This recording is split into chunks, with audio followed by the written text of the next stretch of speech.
ನಮಸ್ಕಾರ ಸ್ನೇಹಿತರೆ, ನೀವು ನೋಡ್ತಾ ಇದ್ದೀರಾ ಮಹಾಚಂದ್ರ ಯೂಟ್ಯೂಬ್ ಚಾನಲ್. ಸ್ನೇಹಿತರೆ, ಈ ವಿಡಿಯೋನಲ್ಲಿ ನಾನು ನಿಮಗೆ ತಂದಿರತಕ್ಕಂಥ ಮಾಹಿತಿ ಏನಪ್ಪ ಅಂತಂದರೆ, ಈಗ 7ನೇ ವೇತನ ಆಯೋಗ ಈಗ ಶಿಫಾರಸು ಮಾಡಿರ್ತಕ್ಕಂಥದ್ದು ನಿಮ್ಮೆಲ್ಲರಿಗೂ ಈಗಾಗಲೇ ಗೊತ್ತಾಗಿದೆ ಸ್ನೇಹಿತರೆ. ಸೊ ಇದರ ಪ್ರಕಾರ ನೋಡಿ, ಮೂಲ ವೇತನ ಶೇಕಡ 58.5 ಹೆಚ್ಚಳ ಆಗಲಿದ್ದು, ಹಾಗೆ ಶೇಕಡ 31ರಷ್ಟು ಫಿಟ್ಮೆಂಟ್ ವಿಲೀನ ಆಗುತ್ತೆ.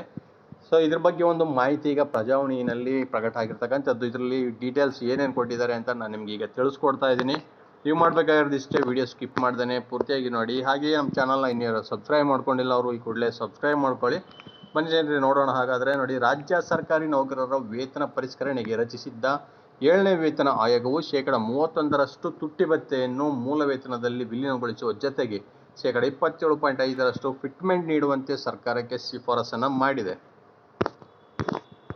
ಸೊ ಅದರಂತೆ ನೋಡಿ, ಆಯೋಗದ ಅಧ್ಯಕ್ಷರಾದ ನಿವೃತ್ತ ಮುಖ್ಯ ಕಾರ್ಯದರ್ಶಿ ಕೆ ಸುಧಾಕರ್ ರಾವ್ ನೇತೃತ್ವದ ಆಯೋಗದ ಸದಸ್ಯರು ಮುಖ್ಯಮಂತ್ರಿ ಸಿದ್ದರಾಮಯ್ಯ ಅವರನ್ನು ಭೇಟಿ ಮಾಡಿ ನೋಡಿ 244 ಪುಟಗಳ ವರದಿಯನ್ನು ಸಲ್ಲಿಸಿದರು. ಆರಂಭಿಕ ವೃಂದದ ನೌಕರರ ಕನಿಷ್ಠ ವೇತನ ತಿಂಗಳಿಗೆ 17,000 ಇದ್ದು, ಅದನ್ನು ಗರಿಷ್ಠ 27,000ಕ್ಕೆ ಹಾಗೂ ಹಿರಿಯ ಶ್ರೇಣಿ ನೌಕರರ ಆರಂಭಿಕ ಕನಿಷ್ಠ ವೇತನ ನೋಡಿ 1,04,600 ಇದ್ದು, ಅದನ್ನು 1,67,200ಕ್ಕೆ ಪರಿಷ್ಕರಿಸುವಂತೆ ಶಿಫಾರಸನ್ನು ಮಾಡಲಾಗಿದೆ. ಪ್ರಸ್ತುತ ನೋಡಿ 1:8.86 ಕನಿಷ್ಠ ಮತ್ತು ಗರಿಷ್ಠ ವೇತನಗಳ ಅನುಪಾತವನ್ನು ನೋಡಿ 1:8.93. ಸೊ ಅನುದಾನಿತ ಶಿಕ್ಷಣ ಸಂಸ್ಥೆಗಳು, ಸ್ಥಳೀಯ ಸಂಸ್ಥೆಗಳು, ವಿಶ್ವವಿದ್ಯಾಲಯಗಳ ಬೋಧಕೇತರ ನೌಕರರಿಗೂ ಈ ಶಿಫಾರಸು ಅನ್ವಯವಾಗಲಿದ್ದು, 2022 ಜೂನ್ನಿಂದ ಪೂರ್ವಾನ್ವಯವಾಗುವಂತೆ ಜಾರಿ ಮಾಡುವಂತೆ ಶಿಫಾರಸನ್ನು ಮಾಡಲಾಗಿದೆ. ನೋಡಿ, ತಿಂಗಳ ಪಿಂಚಣಿಯನ್ನು ಮೂಲ ವೇತನದ ಶೇಕಡ 50ರಷ್ಟು, ಕುಟುಂಬ ಪಿಂಚಣಿಯನ್ನು ಶೇಕಡ 30ರಷ್ಟು ಮುಂದುವರಿಸಿದ್ದು, ಪಿಂಚಣಿಯು ಕನಿಷ್ಠ 13,500ರಿಂದ 1,20,600ವರೆಗೆ ನಿಗದಿ ಮಾಡಿದೆ. 70-80 ವರ್ಷ ವಯಸ್ಸಿನ ಪಿಂಚಣಿದಾರರಿಗೆ ಮೂಲ ಪಿಂಚಣಿಯು ಹೆಚ್ಚುವರಿ ಶೇಕಡ 10ರಷ್ಟು ಹೆಚ್ಚಳ ಆಗಬೇಕು ಎಂದು ಶಿಫಾರಸನ್ನು ಮಾಡಲಾಗಿದೆ. ಪಿಂಚಣಿದಾರರು ಮರಣ ಹೊಂದಿದರೆ 10,000 ಶವ ಸಂಸ್ಕಾರ ಮೊತ್ತ ನಿಗದಿ ಮಾಡಲಾಗಿದೆ. ಶಿಫಾರಸುಗಳನ್ನು ರಾಜ್ಯ ಸರ್ಕಾರ ಯಥಾವತ್ತಾಗಿ ಜಾರಿ ಮಾಡಿದರೆ ನೋಡಿ 17,440.15 ಕೋಟಿ ಹೆಚ್ಚುವರಿ ಆರ್ಥಿಕ ಹೊರೆ ಭರಿಸಬೇಕಾಗತ್ತೆ. ಸರ್ಕಾರಕ್ಕೆ ಬರ್ತಕ್ಕಂಥ ಹೊರೆ ಸ್ನೇಹಿತರೆ ಇದು. ವರದಿ ಸ್ವೀಕರಿಸಿದ ಬಳಿಕ ಮಾತನಾಡಿದ ಸಿದ್ದರಾಮಯ್ಯ, ವರದಿಯನ್ನು ನೋಡಿ ಆರ್ಥಿಕ ಇಲಾಖೆಗೆ ನೀಡಲಾಗುವುದು. ಕೂಲಂಕುಷವಾಗಿ ಪರಿಶೀಲಿಸಿದ ನಂತರ ವೇತನ ಹೆಚ್ಚಳ ಕುರಿತು ಸರ್ಕಾರಕ್ಕೆ ಸೂಕ್ತ ತೀರ್ಮಾನ ಕೈಗೊಳ್ಳುತ್ತದೆ ಎಂದು ಹೇಳಿದ್ದಾರೆ.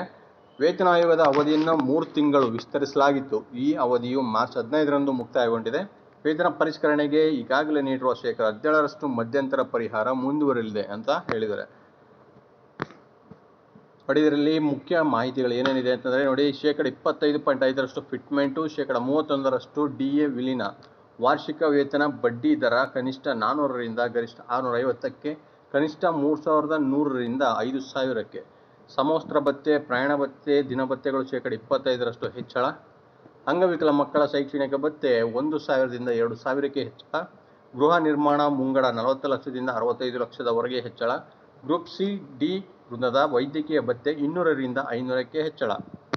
ಹಾಗೆ ನೋಡಿ, ನೌಕರರ ಅವಲಂಬಿತ ಕುಟುಂಬದ ಸದಸ್ಯರ ಆರೋಗ್ಯ ಸಮಸ್ಯೆಯ ಸಮಯದಲ್ಲಿ ಶೇಕಡ 50ರಷ್ಟು ವೇತನದೊಂದಿಗೆ 180 ದಿನಗಳ ಆರೈಕೆ ರಜೆ, ಸರ್ಕಾರಿ ಸೇವೆಗೆ ಸೇರುವ 2 ತಿಂಗಳ ಮೊದಲು ಮಗುವಿಗೆ ಜನ್ಮ ನೀಡಿದ್ದ ಮಹಿಳಾ ನೌಕರರಿಗೆ 18 ವಾರಗಳು ಹೆರಿಗೆ ರಜೆ, ಪಿಂಚಣಿದಾರರಿಗೆ ಸಂಧ್ಯಾ ಕಿರಣ ಆರೋಗ್ಯ ಯೋಜನೆ ತ್ವರಿತ ಅನುಷ್ಠಾನ, ಸಂಗಾತಿಯ ಬದಲಿಗೆ ಮಕ್ಕಳನ್ನು ಪಿಂಚಣಿಗೆ ನಾಮನಿರ್ದೇಶನ ಮಾಡಲು ಅವಕಾಶ.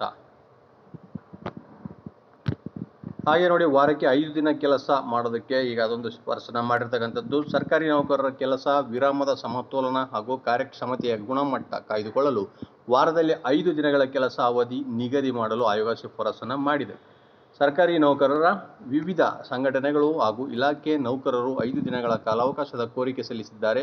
ಇತರೆ ದೇಶಗಳಲ್ಲಿ ಸರ್ಕಾರಿ ನೌಕರರ ಕೆಲಸದ ಅವಧಿಯನ್ನು ಗಮನಿಸಲಾಗಿದೆ. ದೇಶದ ಕೆಲ ರಾಜ್ಯಗಳಲ್ಲೂ ವಾರದಲ್ಲಿ 5 ದಿನಗಳು ಕೆಲಸದ ಅವಧಿ ನಿಗದಿ ಮಾಡಿದ್ದು, ಅಲ್ಲಿನ ನೌಕರರ ಕೆಲಸದ ಗುಣಮಟ್ಟ ವೃದ್ಧಿಸಿದೆ, ವಹಿಸಿದ ಕಾರ್ಯವನ್ನು ತ್ವರಿತವಾಗಿ ಪೂರೈಸಲು ಸಹಕಾರಿಯಾಗಿದೆ ಎಂದು ಆಯೋಗ ವಿವರಿಸಿದೆ.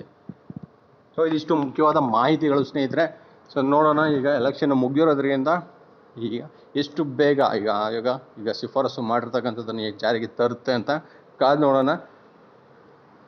ಸೊ ಮತ್ತೆ ಮುಂದಿನ ವಿಡಿಯೋಲಿ ನಿಮ್ಮನ್ನ ಭೇಟಿ ಮಾಡ್ತೇನೆ. ನಮಸ್ಕಾರ.